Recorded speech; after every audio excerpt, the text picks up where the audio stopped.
విజేతల గాథలు వాటికి సంబంధించిన పుస్తకాలు ఎన్ని చదివినా ఆ చదివిన తర్వాత మీ జీవితానికి వాటికి సంబంధించిన విషయాల్ని అన్వయించుకోకపోతే, పట్టుదల కృషి మీరు చేయకపోతే దానివల్ల ఫలితమేమి ఉండదు.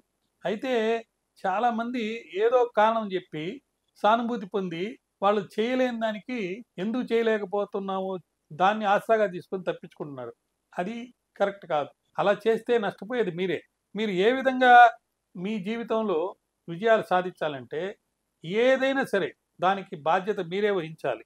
నేను తప్ప నా విజయానికి గానీ, అపజయానికి గానీ వేరొకరు బాధ్యులు కాదనే మనస్తత్వంతో మీరు ముందుకెళ్ళగాలి. ఎప్పుడు ఎటువంటి ఇబ్బంది, కష్టాలొచ్చినా అదొక సవాల్‌గా తీసుకొని, అదొక అవకాశంగా తీసుకొని మీ జీవితాల్ని మీరు మంచి సాధనతో విజయాన్ని పొందేందుకోసం సరిదిద్దుకోవాలి. సమస్యల్ని పరిష్కరించుకోవడంలో ఒక పురోగతి సాధించాలి. మీతోటి ఉన్న టీమ్‌లో ఎవరున్నారో మీకు సానుకూలంగా ఆలోచించే వారిని సెలెక్ట్ చేసుకొని, లేదా ఫెయిర్ క్రిటిసిజం చేసే వాళ్ళని సెలెక్ట్ చేసుకొని వాళ్ళతో టీమ్ వర్క్‌గా మీరు ముందుకెళ్తే, మంచి సాధన చేస్తే తప్పకుండా విజయాలు సాధిస్తారని, ఆ భగవంతుని అనుగ్రహం కూడా మీకుంటుందని నేను ఆశిస్తున్నాను. నమస్కారం.